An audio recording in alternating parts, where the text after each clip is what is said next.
YouTube, this is TR Bailey. I'm coming at you with my Skill Drain Hero deck profile. I think this deck has a lot of potential this format.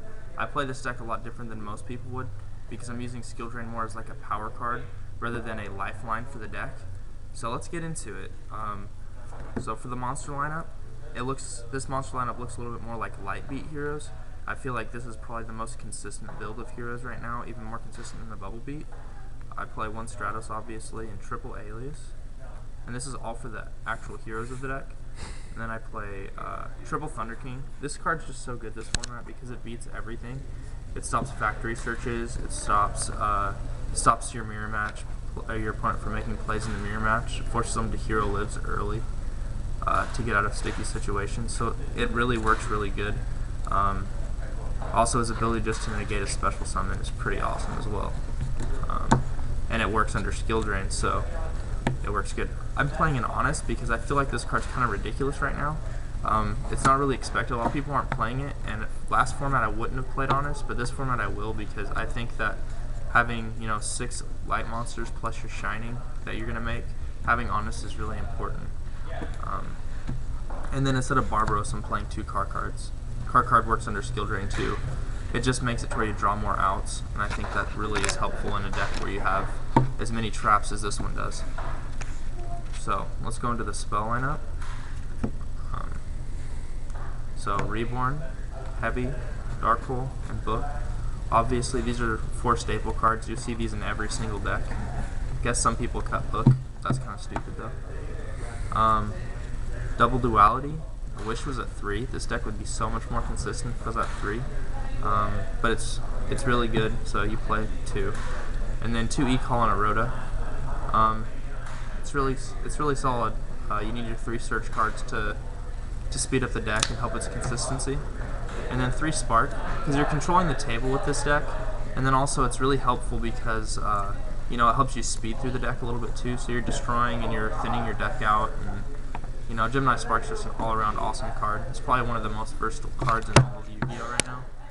Then you have Triple Miracle Fusion. Triple Miracle Fusion is just kind of obvious. It's really broken. It makes plays. This card will probably end up getting hit in March. Super Poly. I only play 1 instead of 2 or 3. I know that I can hit anything in the game, but the deck's so control based that I don't feel like you need more than 1. But it is good to be able to just flip a Super Poly and win a game, especially when you play the mirror match. I do side 1 other one, possibly 2,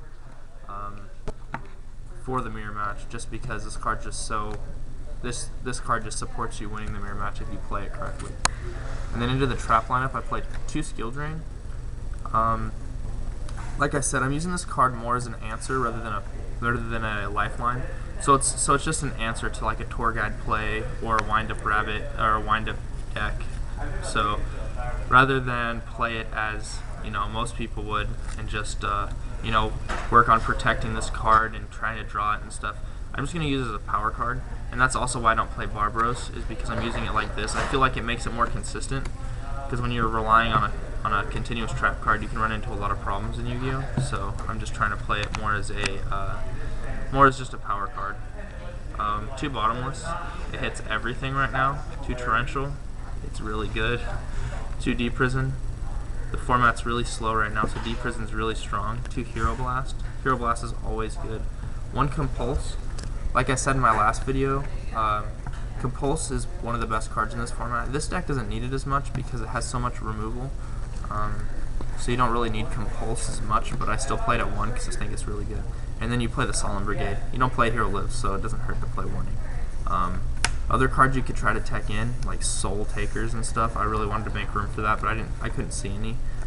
It's really important to keep this deck at 40 because it has some problems with consistency, so you've got to keep it at a low count. But yeah, let's go into the extra deck.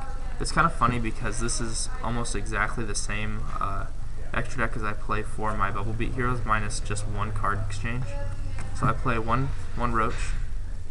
Like I said, it's really good against Teledad variants, and Chaos is still pretty good this format. Chaos Dragons will still see a little bit of play, so this card can definitely get some work, and it's also really good against agents. If you leave this on the board against agents, they're probably not going to win if they've already done their Venus play. So it'll be really hard to get around that. One Paplo operative, because it's just really good. Shockmaster. This is probably a rare card to make in this deck. I don't see myself making it very often, but you know, Shockmaster, you have it in there just in case. Heroic Champion Excalibur. It's still really good. You know, double the, go to 4,000 and swing for game with a Miracle Fusion is just too good not to have in the arsenal. Maestroke, this is the difference card. I cut one Blade Armor for him because Maestroke's just really good. And in this variant, because you're controlling the table, Maestroke can be really helpful. You know, his Book of Moon effect and his ability just to stay on the board. And he's 2300 defense, which is pretty key for this format because of Blade Armor being at 22. So it forces them to go into Excalibur, which can be really strong. Blade Armor Ninja. Blade Armor Ninja is obvious. He's just really good. I only play him at 1 because you're not going to make too many plays. But the reason why he's not at 2 is because I was playing one Heroic Champion, and I figured that I might as well have 1 and 1 to have 2 in the arsenal. Utopia. Utopia is good. It's kind of been a staple since it came out. For the fusions, got 1 Gaia, 1 Elemental Hero Escuredo, 1 Nova Master, 1 Tornado, 2 Zero, and 2 Shining. So with Zero, the reason why he's still at 2 in the deck is because, well, I'm in a side Snowman Eater, so he broken. He's really broken, exactly. And when you're mirror matching, having the 1 Super Poly in the deck, you can make a 0 off their plays, because obviously you're not going to make a Shining. You're going to make a 0, because if they Super Poly you after that, they're going to lose their dude on resolution, so you're going to make 0 in that match, if you're smart. Well, thanks YouTube for watching the video. I appreciate it. Make sure you like, subscribe, and comment. Peace.